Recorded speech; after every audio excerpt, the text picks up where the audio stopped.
அரிப்பு மற்றும் வலியுடன் கூடிய வெரிகோஸ் வெயினில் இருந்து விடுபடுங்கள். இந்தியாவின் நம்பர் 1 வெரிகோஸ் வெயின் மருத்துவமனை ஏவிஸ் ஹாஸ்பிட்டலில் ஆலோசனை பெறுங்கள். அமேசான் கஸ்டமர் சர்வீஸ்ல இருந்து பேசுறோம் என கால் வந்தால் எச்சரிக்கையாக இருக்க வேண்டும். இல்லையெனில் உங்கள் பேங்க் அக்கவுண்டில் உள்ள மொத்த பணமும் காலி என எச்சரிக்கிறார்கள். சமீபத்தில் 33 பேரை கைது செய்து சிறையில் அடைத்த போலீசார். என்ன நடந்தது? அமேசான் கஸ்டமர் கேரில் இருந்து பேசுவதாக கூறி எப்படியெல்லாம் நம் வங்கி கணக்கில் உள்ள பணத்தை திருடுகிறார்கள். அப்படி திருடிய கும்பல் சிக்கியது எப்படி என்பது குறித்து விவரிக்கிறது இந்த செய்தி தொகுப்பு. உளவுத்துறை தகவல்களின் அடிப்படையில் ஆந்திர மாநிலம் அனகப்பள்ளி மாவட்ட துணை காவல் கண்காணிப்பாளர் விஷ்ணு ஸ்வரூப் தலைமையிலான போலீசார் 3 முக்கிய இடங்களில் ஒரே நேரத்தில் சோதனையை நடத்தினர். சோதனைகளின் போது கணினிகள், நெட்வொர்க்கிங் சாதனங்கள் மற்றும் டிஜிட்டல் உள்கட்டமைப்பு, 3 லட்சம் ரூபாய் பணம் ஆகியவை பறிமுதல் செய்யப்பட்டன.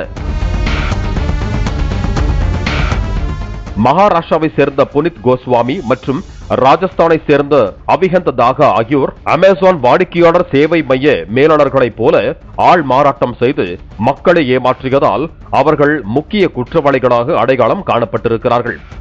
இவர்கள் தங்களை அமேசான் வாடிக்கையாளர் சேவை மைய ஊழியர்கள் என்று அறிமுகப்படுத்திக் கொண்டு அமெரிக்காவில் வசிக்கும் இந்திய குடிமக்களை அழைப்பார்கள். இலக்கு நிர்ணயிக்கப்பட்ட வாடிக்கையாளர்களிடம் தங்கள் அமேசான் கணக்கு மூலம் அங்கீகரிக்கப்படாத பண பரிவர்த்தனை செய்யப்பட்டுள்ளது என்று கூறி அவர்களுக்கு தூண்டில் போடுவார்கள். அவர்கள் போடும் தூண்டிலில் சிக்கும் ஏமாளிகளின் தனிப்பட்ட விவரங்களை பகிர்ந்து கொள்ள சொல்வார்கள்.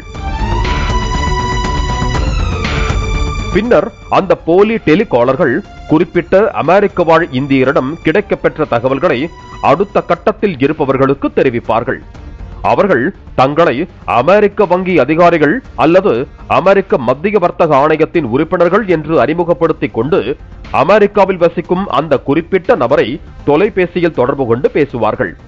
அப்போது உங்களுடைய அமேசான் கணக்கு மூலம் சில மோசடி பரிவர்த்தனைகள் நடைபெற்றுள்ளன என்று கூறி அவர்களை நம்ப வைக்க முயற்சிப்பார்கள். இதனை வைத்து வங்கி கணக்கு விவரம் உள்ளிட்ட மிக முக்கிய தனிப்பட்ட விவரங்களை அவர்களிடம் இருந்து பெறுவார்கள். சேகரிக்கப்பட்ட மொத்த தகவல்களும் 3ஆம் நிலையில் இருக்கும் முக்கிய மோசடி பேர்வழிகளுக்கு பகிரப்படும். 3ஆம் நிலையில் இருப்பவர்கள் குறிப்பிட்ட அந்த அமெரிக்க வாழ் இந்தியரிடம் வங்கி கணக்கில் இருந்து மொத்தமாக பணத்தை சுருட்டி விடுவார்கள். இதேபோல ஒவ்வொரு மாதமும் ஏமாற்றி சுமார் 20 கோடி ரூபாய் வரை அவர்கள் சுருட்டி இருப்பது கண்டுபிடிக்கப்பட்டிருக்கிறது. ஒரு ஹைடெக்கான தனியார் நிறுவனம் போல செயல்பட்ட அந்த போலி வாடிக்கையாளர் சேவை மையத்தில் வேலை செய்து வந்த காலர்களுக்கு 20,000 ரூபாயும், அதற்கு அடுத்த நிலையில் பணியாற்றியவர்களுக்கு 25,000 ரூபாய் முதல் 35,000 ரூபாய் வரையும், 3ஆம் நிலையில் பணியாற்றியவர்களுக்கு 50,000 ரூபாயிலிருந்து 70,000 ரூபாயும் மாதச் சம்பளமாக கொடுக்கப்பட்டுள்ளது விசாரணையில் தெரிய வந்துள்ளது. இந்த நிலையில் அந்த 33 பேரையும் நீதிமன்றத்தில் ஆஜர்படுத்திய போலீசார் நீதிபதி உத்தரவின் பேரில் சிறையில் அடைத்திருக்கிறார்கள். வெளிநாட்டினருக்கு கணிசமான நிதி இழப்புகளை ஏற்படுத்தியது மட்டுமல்லாமல் இந்தியாவின் சர்வதேச நற்பெயருக்கு கடுமையான அச்சுறுத்தலை ஏற்படுத்தியதால் குற்றத்தின் தீவிரத்தை உணர்ந்து காவல்துறை விசாரணை செய்து வருகிறது. போலியான தகவல் தொடர்பு, அடையாள திருட்டு மற்றும் சர்வதேச பண மோசடி குறித்து மேலும் விசாரணையில் ஈடுபட்டு வருகிறது காவல்துறை. அரிப்பு மற்றும் வலியுடன் கூடிய வெரிகோஸ் வெயினில் இருந்து விடுபடுங்கள். இந்தியாவின் நம்பர் 1 வெரிகோஸ் வெயின் மருத்துவமனை ஏவிஸ் ஹாஸ்பிட்டலில் ஆலோசனை பெறுங்கள். பிளே ஸ்டோர் மற்றும் ஆப் ஸ்டோரில் இருந்து பாலிமர் செயலியை QR கோடு மூலம் பதிவிறக்கம் செய்யுங்கள். செய்திகளை உடனுக்குடன் பெறுங்கள்.